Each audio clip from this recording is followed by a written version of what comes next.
From using their power to sexually exploit women, to mowing down people with their cars, here are 6 celebrities serving the longest prison sentences, with number 1 looking at a possible death penalty. And to start off the list is the spokesperson for predatory behaviour, Jared Fogle. I like all ages, that's the thing. I mean, I like all of them, you know? Well, what makes it different? I mean, from one age to another, why does... Well, it just depends who's ready for what, and, you know, who's going to give you the glance, you know what I mean? The former Subway spokesperson is serving over 15 years after pleading guilty to charges of distributing and receiving child pornography and travelling to engage in sex with minors. He talks about how to groom a family, he talks about how to groom the victim, he talks about all the things he does, the tricks of his trade. The investigation into Fogle's illicit activities began after authorities uncovered child exploitation activities by Russell Taylor, who directed Fogle's foundation. Taylor secretly recorded minors in his home and shared these recordings with Fogle. Evidence from Fogle's devices showed he not only viewed, but also encouraged Taylor's production and sharing of exploitative material. What if they put a camera in your kid's room? Would they be okay with that? Yeah. Yeah? Would you rather have it in your son or your daughter's room? Oh, I don't know. That would be, you know... Which one do you think would be better? I don't know. You tell me. Fogle was also implicated in commercial sex acts with 2 minors, ages 16 and 17 in New York, and further evidence revealed he had repeatedly sought similar illicit encounters in other cities. Judge Tanya Pratt, noting the extent of his actions and his ties to Taylor, delivered an above-guideline sentence citing Fogle's extreme perversion and lawlessness as factors for the additional penalty.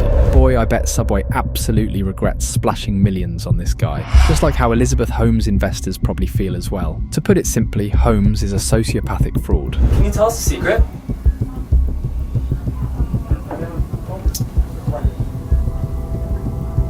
I don't have many secrets. Starting in 2003, the CEO promoted a device designed to draw, retain and analyse a droplet of blood from a patient's fingertip, claiming it could run multiple tests quickly and accurately using the single drop of blood. People don't even know that they have a basic human right to be able to get access to information about themselves.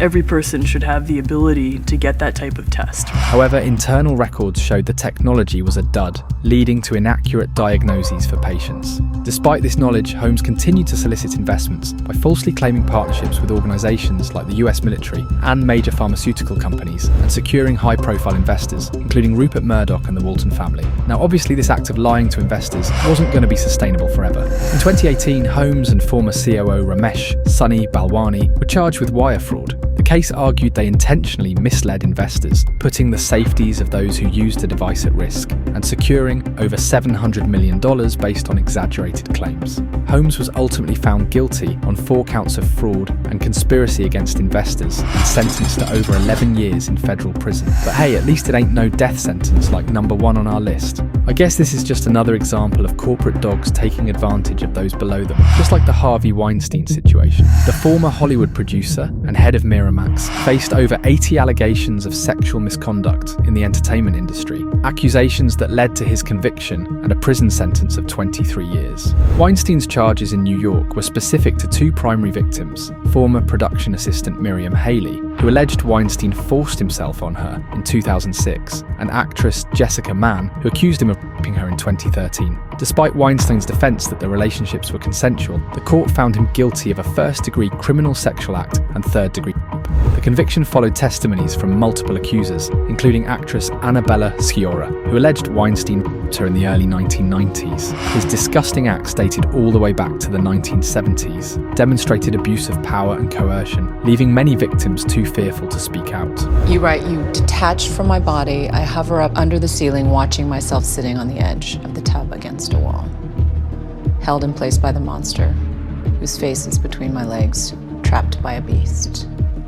That's literally a nightmare. And you will never be the same. But it was consensual, right?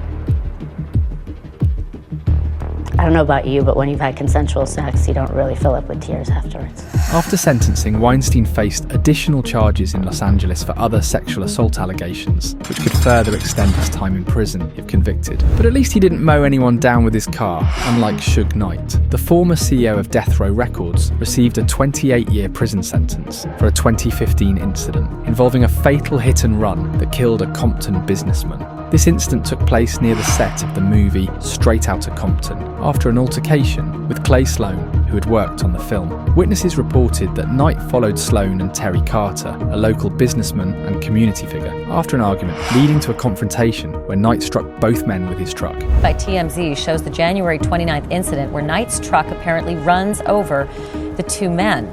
The truck backs up, hits one man. Seconds later, the truck comes back and runs over that man. Sloan sustained serious injuries, but Carter tragically lost his life. Surveillance footage captured the event, and while Knight claimed self-defense, the footage played a crucial role in the legal proceedings. Knight was initially charged with murder and attempted murder, but he eventually pled no contest to voluntary manslaughter to avoid a trial that could have led to a life sentence. His sentence was enhanced to 28 years due to California's three strikes law, influenced by prior convictions for violent offences. In addition to the manslaughter charge, the agreement cleared him of two other cases in 2014. Imagine the irony if the CEO of Death Row Records got sent to death row like number one. But hey, at least he's not serving as much time as R. Kelly. Didn't do this stuff. This is not me. I'm fighting for my life. Y'all killing me with this. I gave y'all 30 years of my career. Robert. 30 years of my career. Y'all trying to kill me. Doesn't even make sense. Why would I hold all these women?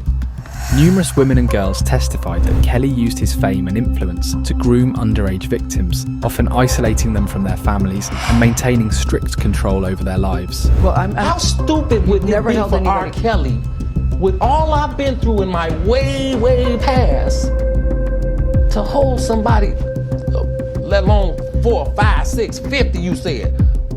How stupid would I be to do that? I didn't say you That's were holding... stupid, guys. I didn't... Is this camera on me? Yes. That's stupid. Use your common sense. Don't forget the blogs. Forget how you feel about me. Hate me if you want to, love me if you want, but just use your common sense. He was accused of running a sex cult in which young women, some minors, were coerced into performing sexual acts, held against their will, and psychologically manipulated. This environment included threats, emotional abuse, and controlling rules dictating victims' clothing and behaviour. Several victims testified about their experiences with Kelly's alleged coercion, some describing being filmed in compromising situations as a means of blackmail. Additionally, testimonies revealed that Kelly exploited his connections, enticing girls with promises of fame. The accusations led to multiple convictions, primarily centred on sex trafficking and racketeering charges due to his extensive, organised abuse operations. As a result, R. Kelly was sentenced to 30 years in prison in 2022, though he continues to face additional charges and ongoing investigations in other jurisdictions. But hey, 30 years is better than death row. YNW Melly, legally known as Jamel Demons, was charged with first-degree murder for the 2018 deaths of his friends, YNW Sackchaser and YNW Juvie. The prosecution claims Melly and his associate, YNW Bortland, planned and executed the murders in a vehicle after a recording session, staging the crime scene to resemble a drive-by shooting.